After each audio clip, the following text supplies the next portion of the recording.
Once again, second time today, we are live. Now, I'm always very excited to bring guests on, and I'm a little more excited today because the guy I have for you sitting next to me virtually is insanely busy. Dennis Yu. This is Dennis Yu, and give me a second, audience and Dennis, so I can share this stuff out. Go to pages here, do this whole thing. And in fact, Dennis, we may want to start with if you have a hack for how I don't have to do this at the beginning of every interview. But I am really glad you're here because a lot of what I do now is stuff I learned from you and stuff that I learned from Mark Lack, which Mark is amazing. Mark is just he's a prodigy. In a world of people who seem, he is one who is. And that means a lot.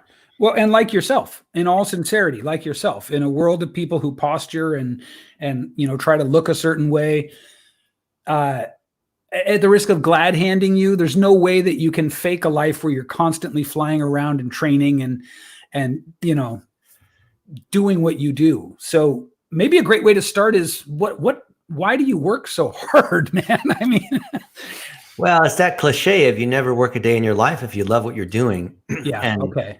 If in the world of internet marketing, there's a lot of scams. There's a lot of people trying to make a quick buck. Yeah.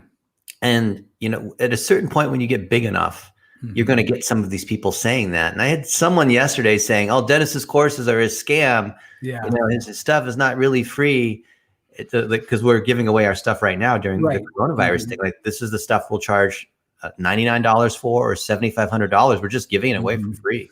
Yeah. And I said, well, if this were a scam, then why in the last 23 years later in digital marketing, right?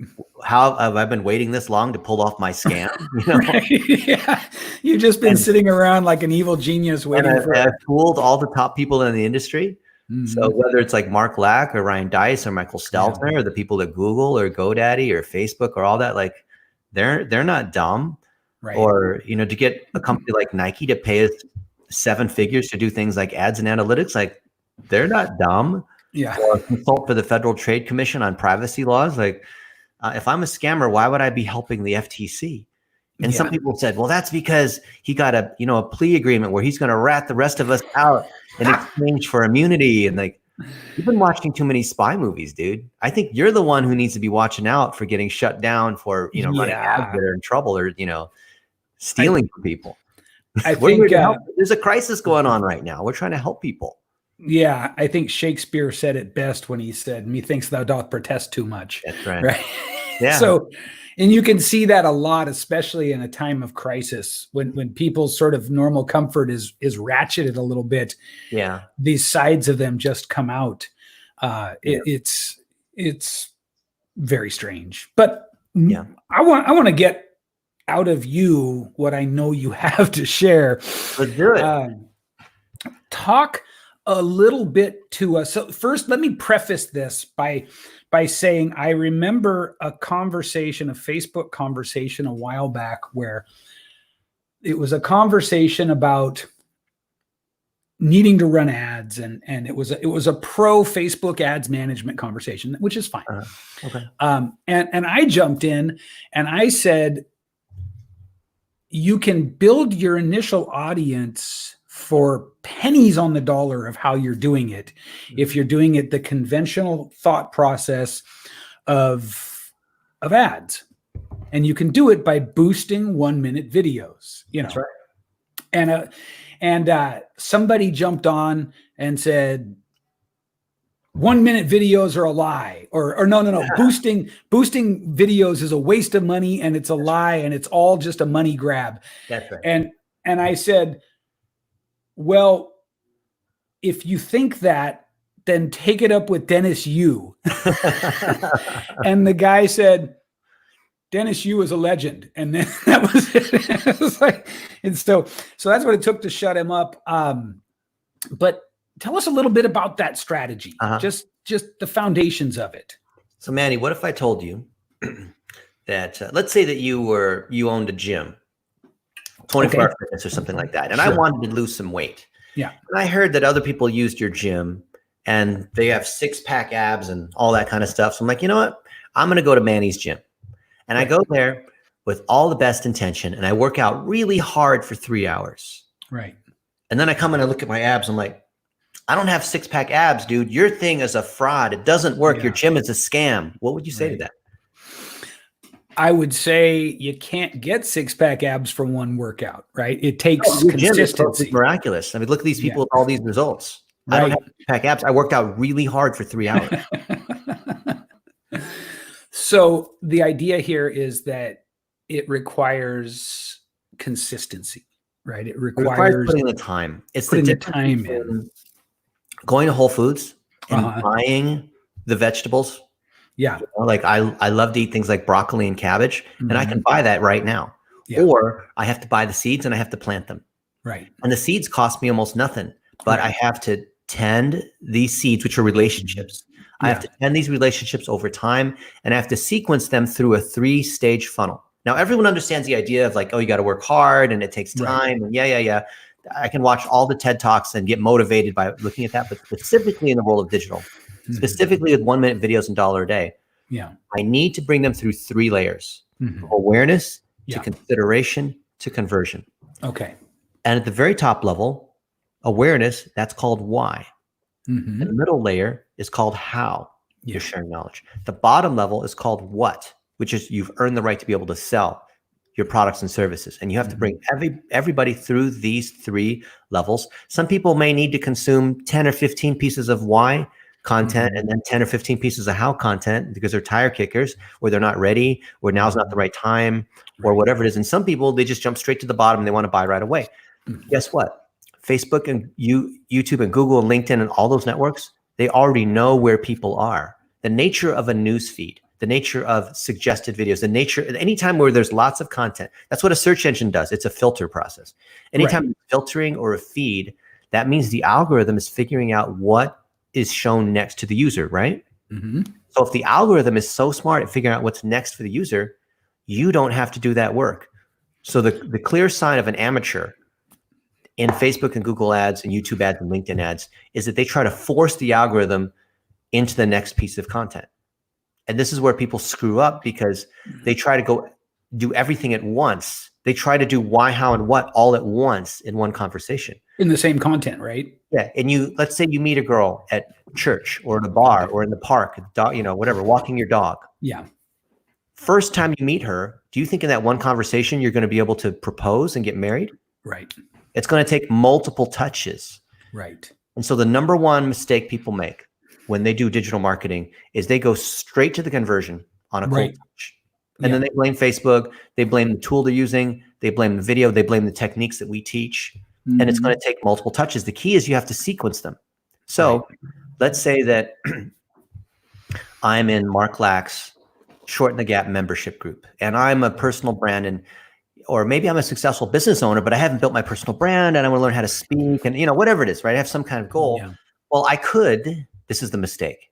I could say, hey, I'm a successful entrepreneur. You should book me on stages. My price is $50,000 and I'll come speak at your event. Excuse me, who are you? I don't know who you are. You have not established any credibility. I want to see that you can speak on stage. I want to see that you know what you're talking about. I want to see that you're actually somebody who can do what they say they're going to do. So instead, I'm going to do this. I'm going to show gratitude and thank you. I'm going to pull up my phone. And even though we're not in the same place. So Manny, I want you to talk or think about some moment with Mark Lack. Yeah. That changed your life. It doesn't have to be some amazing dramatic moment, but something that caused you to think Mark Lack is the real deal. Or because of an event. Yeah. Or because of something he said to you. Or not as a testimonial, Mark Lack changed my life, but something that was meaningful, that creates value. Do you have that in mind? I've got the perfect thing, actually. Okay. Yeah. You ready? I'm going to film you. 3, 2, 1, go. And tell you guys what it is. It was at a mastermind. Okay, stop. I'm going to delete that video. Okay. I want you to actually say it. Don't tell me what you're going to say. I want you to actually say it because I'm going to record this video. You ready? Okay, yeah. 3, 2, 1, go. It was at the Game Changers Mastermind live meetup when Mark looked me in the eye and said, "You're almost there. The problem you have is just a lack of confidence." And that is Mark Lack for you. Thank you, Manny Wolf. Yeah. And that was 15 seconds. Now I captured it right here. Mm-hmm. Okay? Yeah. And now I'm going to go to Facebook, or I can go to LinkedIn, or I can go to wherever, Right. and I'm going to make a new post. I'm going to say, you won't, let's see. It's amazing what you can do in just 15 seconds to change someone's life. And so I'm going to say, thank you, Mark Lack, and I'm tagging him. Mm-hmm. And I'm going to tag you. Yeah. And oops, misspelled. There you are. And now I got to include the media that we just took.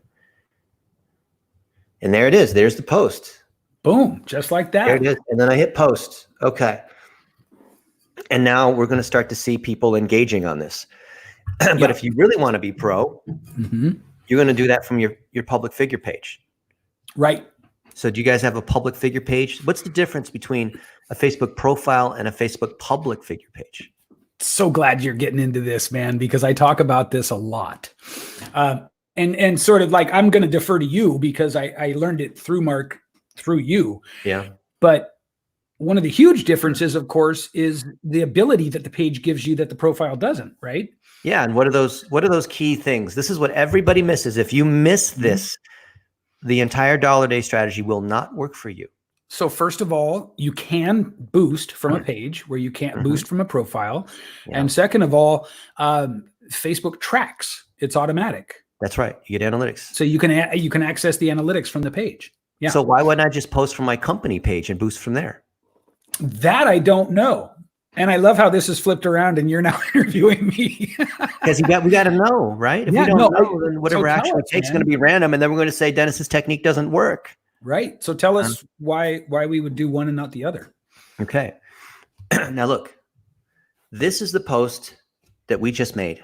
There it is. See, there it is. Yeah. Right. Now, there's people that will like, share, and comment on it.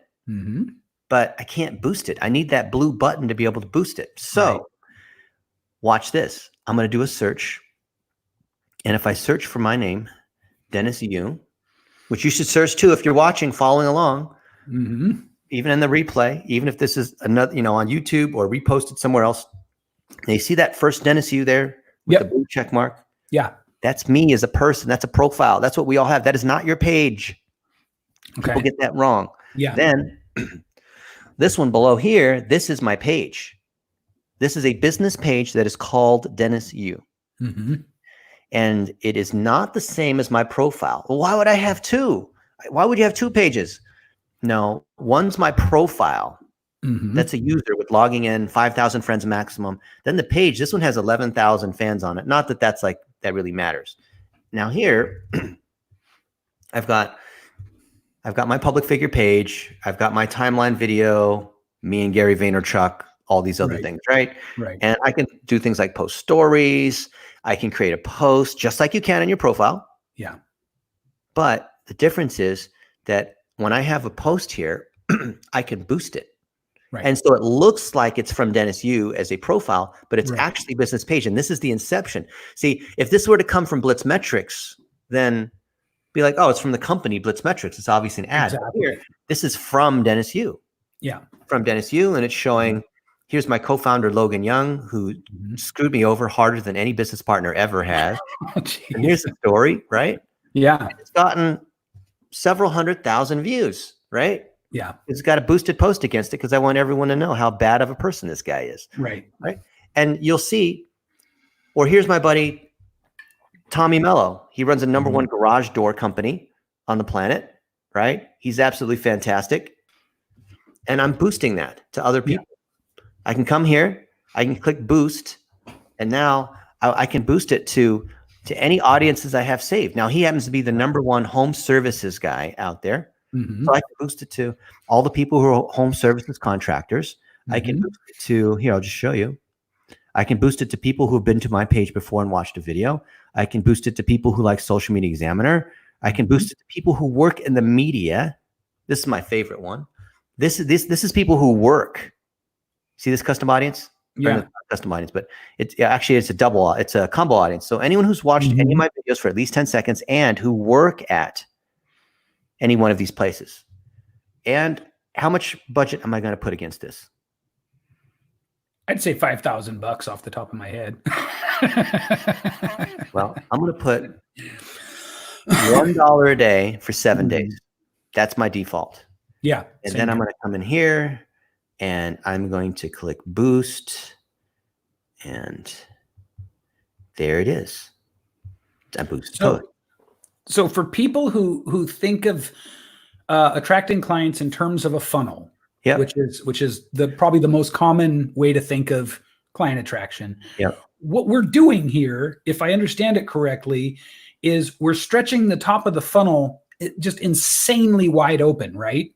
Insanely wide open means something that you wouldn't believe is even an ad. So here, I posted this a couple days ago. This is me in the park right next to my house, hucking a Frisbee. And I said, can you huck a Frisbee the length of a football field? Right.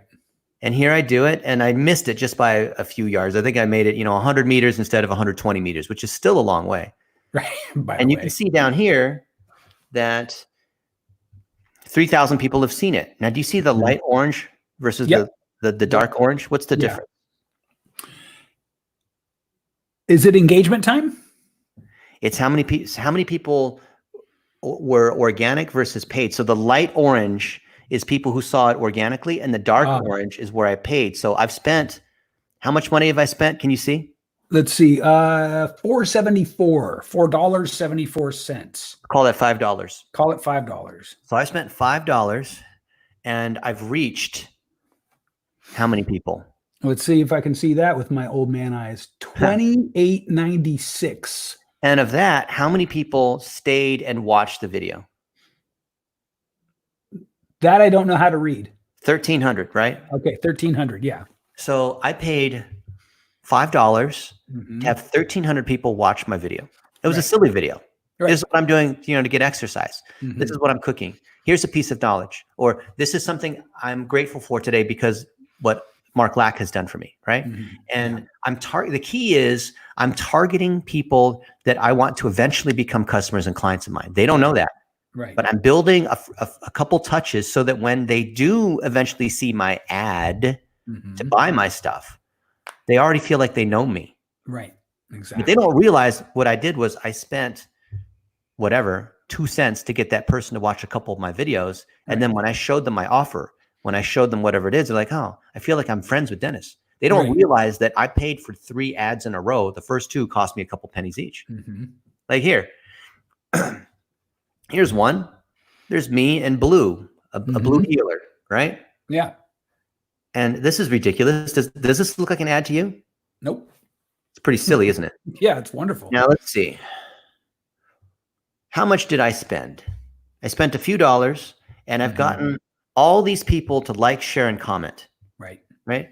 And the beauty is when you have a lighthouse is a clear avatar of who you want to reach. Yeah. The density in your network gets higher and higher. So we're reaching entrepreneurs in the health and wellness space. And because they all know one another, when I'm interviewed by one of them, when they interview me, when I see what they're doing, when I engage on their content, right? This is Lacey Book and Sean Dill of the Black Diamond Club, and they're teaching chiropractors how to grow their business. And they brought me in for a live. And I've taught several of these, and we have 700 of these folks attending our live trainings. And while we're doing the training, I asked them to make a little video teaching something or telling a story, just like I asked you to. Right. And then I'm sharing that. So all the other chiropractors see that. And if you're a chiropractor, you probably know who the folks are in the Black Diamond Club, right? So I'm leveraging that. Now, I'm nowhere in there am I saying that I'm good at digital marketing. Nowhere in there am I saying, hey, you should take our $1 a day course. Nowhere in there am I promoting anything. Here, I was at the Grand Canyon a couple of weeks ago saying I'm scared of heights. Right. You've been to the Grand Canyon? Look at that. Isn't that incredible? It's amazing. Yeah. Okay. Now, all the while, I've been showing you examples on my page, not my profile, because I can boost it. And here, let's look at the stats on this. What do you see here? How much money did I spend? It is $7. And how many people did I reach? You have reached 6,255. Okay. So that's pretty amazing. Now, Dennis, part of this that I think that we've done a great job of convincing people of the awareness, the importance of awareness. Yep. I think of it as passive trust building way ahead of time. Mm-hmm. Right? You just always want to be front, center, and present. You want to be showing not just your expertise, because it feels like you're angling, but you want to show your personality. Now, one of the technical places that people get caught up is in targeting. Yeah. Is there anything brief we can talk about there? Yeah. You know what I mean? Like start off tips. People move to targeting. That's the first thing they want to talk about because of all the cool Cambridge Analytica kinds of things that you can do. And we can literally spend 3 full days talking about targeting. We can spend 30, 40 hours talking about targeting. Let me boil it down. Great. If you are a local business, meaning you're a restaurant, a chiropractor, a real estate agent, you're servicing people just in your city. Yeah. Your digital marketing agency, whatever. If you're serving people that are just local, then for targeting, you're only going to do 2 types. One, your primary one is your geo target, which is everyone in your city. Everyone. Don't try to filter it down. Don't try to be all fancy about the targeting. Everyone in your city. Why? Because Facebook's going to do the sub-targeting for you. Okay. Beautiful. Number 2 is your custom audiences. Your custom audiences are native video view audiences, your email list, and your website pixel for web retargeting. People, following you around on the internet. Okay. So those custom audiences are when someone consumes one piece of your top of funnel content, then what's the next piece of content you want to show them? Do you want to sell them something? Do you want to get on the phone with them? Do you want them to fill out a form? Do you want them to come to a webinar? Do you want them to do whatever it is you want to do? Right. And we think of the why, the top of the funnel, as like a trailer, as a teaser, as something that's interesting, as like, getting to know who you are. Like, for example, I drink a bottle of Cocoon water every single day because I care about my immune system. Yeah. And this is very special water that has oxygen and other benefits in it. Mm-hmm. Oh, what's that? Well, you'll have to find out in the next video because I'm not going to I haven't earned the right to spend an hour to talk to you about that. I just shown you a little piece of my everyday life. Or one of the things I like to do because the lights are so hot is I like Burt's Bees. I'm not using it as a product testimonial. I have no interest in the company, but I like this more than chapstick. And that's it. I just made a 15-second video right there. I'm just sharing pieces of my life, sharing advice, sharing things that I know, sharing gratitude, sharing what I'm going to have for lunch, sharing how I like to go to the park. Because, under quarantine, you have to be exercising. You can't just be inside eating all the time. You can't do something. You look in the fridge and then 3 minutes later, you look in the fridge again as if something has changed. No, we need to go outside and exercise. We got to connect with people. So for targeting, if you're a local business, all you need is the geo-target and the custom audiences. Okay. If you are a national business, meaning you're e-commerce, or you run a series of chains, or you have an info product, or you're a professional speaker, that's completely different than local. Local, you're bounded because you're in just one region, and the audience is only so big, unless it's like New York City or something. But most cities, 5 mile radius is going to be pretty small. If you're a national business, now you're competing against everyone else that's doing the same thing, and thus the stakes are higher, the audiences are bigger, the stages in the funnel are lengthier, and that means you're going to rely upon custom audiences plus lookalike audiences. When you're targeting a national or a worldwide base, you need to use a lookalike audience, and you're going to let Facebook's business objective, do the sub-targeting for you. Yeah. So yes, you could target all the people that are interested in self-help, or all the people that follow another person who's very similar to yours. Kind of like people listen to this song, they like that song. If people like Manny Wolf, they also like this person. There's many ways of doing that kind of targeting, but the main thing that shifted in the last 2 years is that Facebook's moved to what they call the Power 5. Which is simplified ad targeting, simplified audiences, simplified campaign structure, objective-based bidding, which is you're gonna throw your targeting in a general direction. You'll have just a few targets. I often go to people's ad accounts and they have like 200 ad campaigns, and they have like 50 different targets in there. I'm like, no, unless you're spending $100,000 a day. And we have clients that will spend $1 million a day. Even they don't have that level of complexity. That's just a sign of confusion. Yeah. If you're clear about who that target is, you can go against a lookalike that might be 500,000 people for national, and then let Facebook do the sub-targeting for you. If you have good video content, this is where the 1 minute video thing comes in, or a 15-second video. Looks natural. It's filmed vertically. It's done off of the cell phone. It does not look like a commercial at all. Then Facebook is going to look at those people who engage with that video and use that to find other people that are similar to that. Because if you have a particular message and someone's willing to watch it, for a whole minute or watch half of it or whatever it is, right, they have to be interested. Why would anybody be watching your content, especially your how content? If we go why, how, and what, your how content, you're sharing your expertise. You're not hiding it behind a landing page. You're not hiding it behind a sign up. You're literally just putting it out there for free, right? People who engage with that, Facebook notices, and they'll start finding more people that are like that. Adding to that, your custom audiences, meaning people that are in your email list, people who have bought your products and services, that's another clear signal. You're feeding into Google and Facebook and LinkedIn. LinkedIn and Twitter, not so much. Facebook and Google are much smarter when you feed in that clear signal. Then the systems is going to do the targeting for you. So you only need 4 or 5 audiences. You don't need lots of exclusion audiences. You don't need to make complex combo audiences where you have a saved audience minus an exclusion audience plus this other audience on a day part. Like, you don't need to do that's the stuff we did 3 or 4 years ago. You don't have to do that anymore. And if you're only spending, say, like $100 a day, you can really only run 3 or 4 ads at a time. Interesting. Otherwise, you don't have enough data. You got a bunch of random ads and they're all stuck on the learning phase, right? When you go to the ads and it says learning phase, learning phase, learning phase, that means the system can't figure out what's working yet based on your objective. Or you're trying to drive conversion, so you think you're smart and you choose conversion as your objective and you get 200 impressions and maybe 1 conversion per day. Do you think Facebook has enough data on 1 conversion a day to be able to optimize for conversions?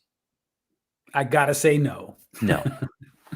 I saw you say in either a video or a written post a while back, the campaign budget optimization was just rolling out.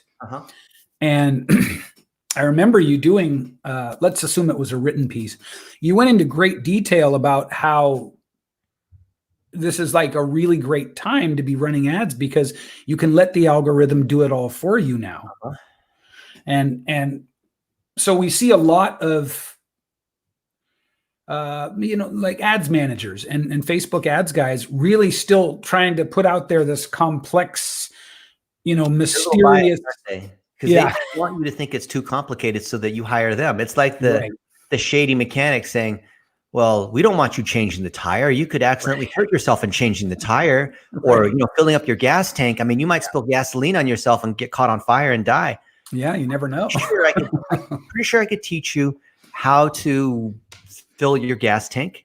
I'm pretty sure I could teach you even how to change a tire. Yeah. Now, if you want to fix the transmission, well, that's something else. But that's a little the majority of the things that you're doing with Facebook advertising are very, very simple things. Right. And the reason why people fail is because either they hire an agency to do all this black magic stuff, fat men getting shoe shines. You have no idea what's going on. Right. Or they have this weird idea of somehow in digital marketing, you need to do something other than what's common sense and what you do in the real world and build relationships through multiple touches. Those are the 2 reasons that people fail when they come to digital marketing. To me, it seems like what you're talking about is with the lots of touches, the beginning being almost innocuous in a way, right? It's not down your throat. It's not in your face. Yep. This seems like the adaptation to the digital platform of what advertising used to be, and especially branding was like. It's just creating awareness. It's creating comfort. It's creating a familiarity. Many lightweight touches, gradual steps over time. Love it. Not you go up to some woman and say, "Hey, baby, what's your sign?" Right. Marry me tonight? Like, no, it's not Las Vegas. We don't do that. Right. I love it. Yeah. That's simple. How does focusing on and deliberately being strategic about your personal brand influence this whole process? Where do they intersect? So here's the thing about personal branding. Mm-hmm. So I like to tell people, and it confuses them. I say, I don't work on my personal brand, and you shouldn't work on your personal brand either. What? Why not? Because you're one of the top personal branding experts in the world, and you train up people like Mark Lack, who's also a personal branding person. Yeah. Yeah. Well, what is a personal brand? The best way to look at a personal brand is it's what other people say about you. Yes. Not what you say about yourself. Right. If you have to talk about yourself, it's what you said, Manny, thou doth protest too much. Yeah. Then you're pushing way too hard. What would you think of somebody who says, I'm really, really honest. You can trust me. Exactly. My parole officer said that I was the most well-behaved inmate of the year, right? Yeah. We have the safest neighborhood. We have, armed guards and barbed wire everywhere. This is a very safe neighborhood. We have very little crime. Would you believe that? Yeah, no, totally not. And I love that you're saying these things because these are the exact examples I use. I mean, I argue that your personal brand is what other people say, think, and feel about you when you're not there. You don't need to talk about yourself, because if you're good at what you do, people do the talking for you. They do the marketing for you. So what I do is I have a couple virtual assistants, actually more than a couple, and they're out there monitoring the internet and grabbing feedback of what people are saying as they go through our courses, as they start their own business and build their agency, as they get their first client, as they learn how to speak and make their first 1-minute video, as they get their website done, as they start to accomplish these things, they are putting gratitude out there into the universe, or however you want to call it. Sure. And our people are collecting it. And then we are organizing it and editing it. And then we're sharing it out, saying, congratulations to, so-and-so for their accomplishment. Right. And every time we do that and we show gratitude and we're teaching, it's never about us. Yeah. So, the easiest way to tell if someone is a fake personal brand? What's that? If the only thing you hear about them is them talking about themselves. If all you see is them talking about how good their course is, if your course or your product or your package or your service is that good, why are you talking about it? Shouldn't I be? So let's say I'm a coach and I'm coaching people, whatever my niche is. I'm helping moms who have gone through menopause be able to get more confidence, or, after their divorce or whatever. I'm helping them heal, whatever it is that I do. I help personal trainers sell their course, like whatever it is. I build websites, whatever it is that you do. Right. Mm-hmm.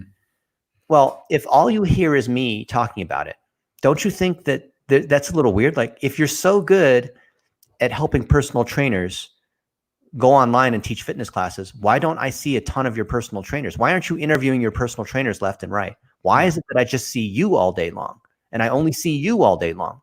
Yeah. If I'm a good cook, I'm using lots of analogies because usually people will glam onto one analogy. Yeah. Totally. Good cook. And I say, hey, you should buy my recipe book. And I'm going to teach you how to make chocolate chip cookies and ribeye steak and all this stuff. Well, if the recipe book is really usable, like easy to follow and all this, then shouldn't there be a lot of people making their recipes and posting it to Instagram and showing how delicious the meal is? If I just see you talking about your recipe book and you're saying how it's a secret all the time, it's proprietary. And by the way, anyone who says it's a secret or proprietary, run, turn around and run. You never go to a doctor. Like, you go to a doctor and oh yeah, I need to get some LASIK done because my eyes, whatever. Would you go to a doctor who says, oh, it's a big secret how we do the surgery? Right. No. It's never been done before. It's a big secret. No, I'm going to go to the guy who's done 5,000 LASIK surgeries, and it's totally run of the mill routine. Yeah. There's no magic required. It's just he's got a whole process. He went to medical school. He's done it for many years. He's got lots of reviews. There's lots of patients a lot of friends of mine who've gone to that doctor before, right? Yeah. I mean, this is all common sense. It's incredible, Manny, that we even have to mention this, right? Yeah. I go for the you're really, if you're hiring a marketer, or if you are marketing your stuff, you don't want to seem like a used car salesperson because there's a deal, need to buy now, and we have 5 left, and you have to buy by Friday. And hey, Manny, let's say you needed some critical surgery done, God forbid, right?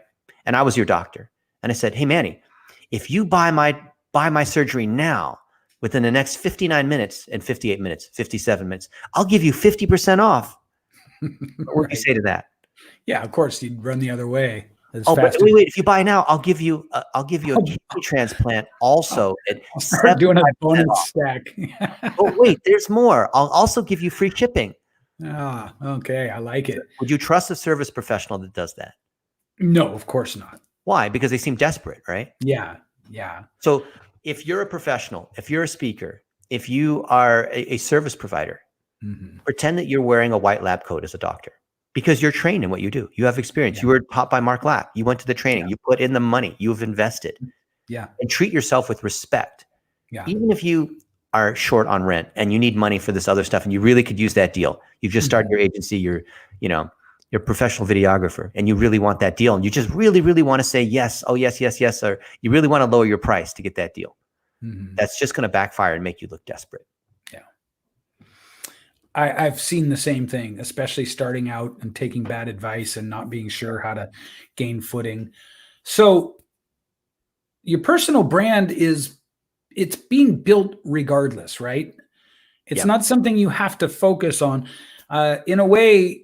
And I'm being a little cheeky and a little sort of poetic here, but in a way, it's sort of like happiness. You can't go after happiness directly. It's a byproduct of doing something else. You can't give what you don't have. Right. See, right. We just made that post 20 minutes ago. Yeah. About Mark Lack. And you can see that all these people have started to comment on this. Okay.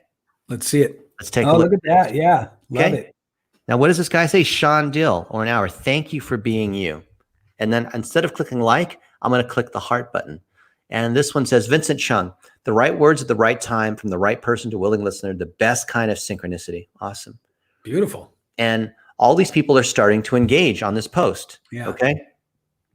Now, what happens when Sean Dill, who runs Black Diamond Club, which is a bunch of chiropractors, when he posts this, when he comments on it, who's going to see it? Everybody in his world. Okay. And because that's part of my community, because I want to target health and wellness professionals, especially, or any kind of local service provider, other service providers are seeing that.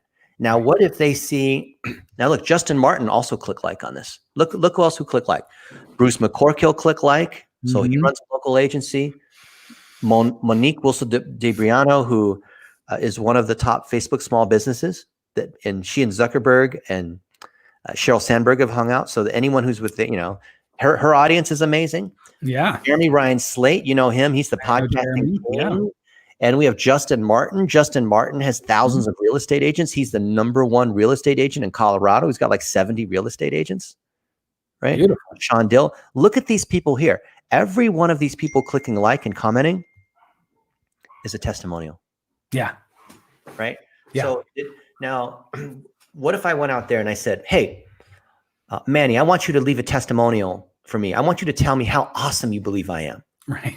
How does that feel? Yeah. It feels like you're going to get a really stiff, fake testimonial. And how would you feel if somebody was hitting you up for that? A little greasy. Yeah, a little greasy. Yeah, So what did I do? Instead of explicitly asking for people to boast about me, I uplift other people that are doing amazing things. Right. And then what happens? Like, how does reciprocation work in this sense? Well, I mean, there's the mere proximity effect happening, right? Yeah. You're being seen as the one providing the content, sharing the information. You're the guy. Yeah. Yeah. And nowhere here did I talk about myself. Right. In a very real way, along with really enjoying interviews. I mean, that's what's also happening here. You know, when I get to interview one amazing person after another, and it's like 30 days straight or whatever. One of the things that's happening is people are going, wow, Manny's always talking to these great people. Yeah. Yeah. And therefore you must be an amazing person too, even if they've never heard of you. Right. Yeah, exactly. Then my community, then I'll say, hey, check out this interview that Manny and I, we talk about personal branding and how we get the audience to do the work for you. Yeah. And how Facebook's algorithm does the work for you. Want to find out how we do it? Manny and I, we talk about it. Yeah, right. Totally. And so people in my audience will then say, who's this Manny? I trust Dennis, but who's this Manny guy? And then like, oh, Manny guy, look at what he has to say. Oh, look who else Manny's with. Yeah. Oh, let me check out those people too. And thus you've become a conduit. And that's what we call implied endorsement. Right.